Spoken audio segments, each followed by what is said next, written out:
बिस्मिल्लाहिर्रहमानिर्रहीम। अस्सलाम वालेकुम काश्तकार भाइयों, आज बात करेंगे हम आलू के दो अहम माइक्रो न्यूट्रिएंट यानी छोटी खादों के मतलब जो ज़्यादातर ज़िम्मेदार हमारे इस्तेमाल नहीं करते या लापरवाही कर जाते हैं या कुछ तहफ़्फ़ुज़ात की वजह से इन दो माइक्रो न्यूट्रिएंट्स या ये दो छोटी खादों को इस्तेमाल नहीं किया जाता आलू की फसल में।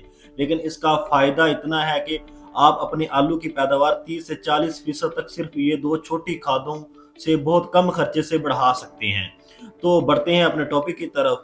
जिम्मेदार भाइयों, ये दो माइक्रो न्यूट्रिएंट या दो छोटी खादें हैं जिंक और बोरान।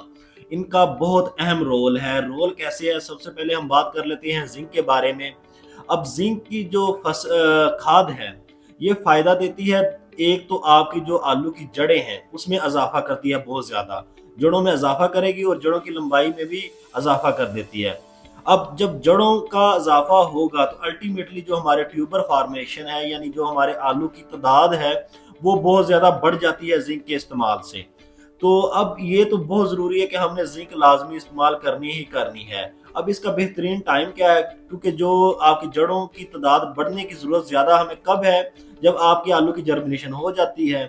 क्योंकि तब आलू की जो अपनी जड़ें हैं वो भी अपनी बढ़ानी शुरू कर देती है और ट्यूबर फार्मेशन भी शुरू कर देती है, यानी छोटी आलू की गोली भी बननी शुरू कर देगी।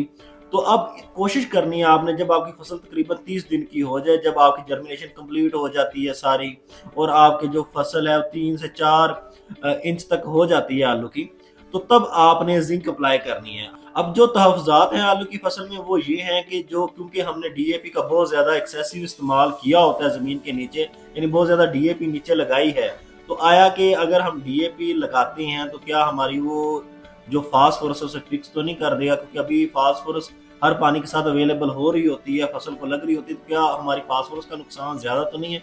पहली बात तो ये है कि जो आपकी जितनी फास्फोरस अवेलेबल होनी है ना वो तकरीबन 25 से 30 दिन के अंदर अंदर अवेलेबल हो जाती है, बाकी फिक्स हो जाती है। तो फिक्स में ज़्यादातर तो वैसे भी अवेलेबल आपको नहीं होनी, मुहैया नहीं होनी, आपकी फसल को नहीं लगनी, जितनी लगनी थी वो तकरीबन लग चुकी है।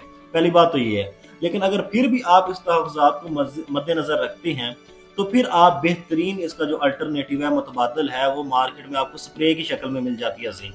तो कोशिश करें आप जो जिंक बेस्ड स्प्रे आपको मार्केट से मिल जाती है उसकी स्प्रे करें। वो आपको मुख्तलिफ नामों से मिल जाती है मार्केट में, जैसे माइक्रो मल्टी काम है, हेडलैंड मल्टी है, इस तरह मुख्तलिफ कंपनियां मुख्तलिफ नाम के साथ दे रही हैं। तो आपने उसकी स्प्रे कर देनी है। तो उससे क्या होगा कि आपकी जो पौधे की ज़रूरत है जिंक की वो पूरी हो जाएगी। अब जो दूसरा माइक्रो न्यूट्रिएंट है जो बहुत अहम है, जो आमतौर पर इस्तेमाल नहीं किया जाता या कहा जाता है कि ये बहुत ज़्यादा कम ज़रूरत है, लेकिन चाहे कम ज़रूरत है लेकिन ज़रूरत लाजमी है, वो है बोरान का। अब बोरान की बात कर लें तो बोरान की कब कब ज़रूरत है।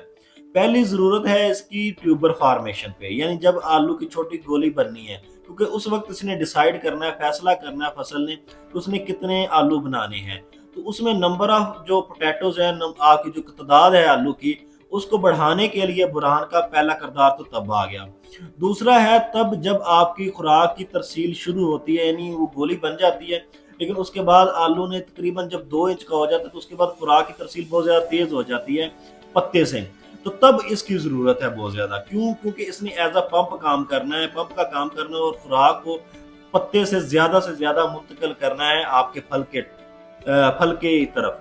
जब फल की तरफ मुंतकिल करना है तो ज्यादा जरूरत तब होती है जब आपका आलू 2 से 3 इंच का हो जाए, ताकि ज्यादा से ज्यादा खुराक आए और आलू अच्छा साइज ले ले। एक तो तब जरूरत है, और दूसरा इसका उसके साथ साथ फायदा ये होता है कि ये आलू की क्रैकिंग को बहुत ज्यादा कंट्रोल करता है। यानी आलू की क्रैकिंग का साइज को, खुराक को मैनेज करेगा, एक बैलेंस डाइट आपकी फल तक पहुंच जाएगी, फिर आलू की आपकी क्रैकिंग रुक जाएगी बुरान के इस्तेमाल से। तो ये दो फायदे आपको बुरान से हो सकते हैं। इस तरह जब ये दो फायदे हो जाते हैं तो अल्टीमेटली देखें आपके आलू की तादाद भी बढ़ गई और आलू का वजन भी बढ़ गया। तो ये दो फायदे आपने ले लिए। अब इसको इस्तेमाल किस किस टाइम करना है, इसको आप कर सकते हैं। पहले तो आप 30 दिन पे कर लें और फिर 15 दिन का गैप देके, 15 से 20 दिन का गैप देके हमने 45 से 50 दिन के दरमियान दरमियान इसे दोबारा कर देना है। अब इसमें बेहतरीन ये है कि जो आपको स्प्रे के लिए फोलियर मिलता है उसे ही आप फ्लड करें, तो उसका रिजल्ट आप अक्सर देखेंगे अप्लाई करके तो ज्यादा मिल जाता है। बाकी आप दानेदार भी मिल जाते हैं तो वो भी आप लगा सकते हैं, लेकिन बेहतर है कि आप वो लिक्विड बुरान लें, चाहे उसे स्प्रे कर दें चाहे फ्लड कर दें। पहला आप स्प्रे भी कर सकते हैं, जो बाद वाला है वो कोशिश करें आपने फ्लड करना है, तो इसका बहुत ज्यादा अच्छा फायदा आपको मिल जाएगा। تو یہ 2 مائکرو نیوٹرنٹ کو بہت زیادہ لازمی استعمال کریں، اس سے کم از کم آپ کو 20 سے 30 بوریوں کا اضافہ یقینی طور پر مل جائے گا۔ جزاک اللہ۔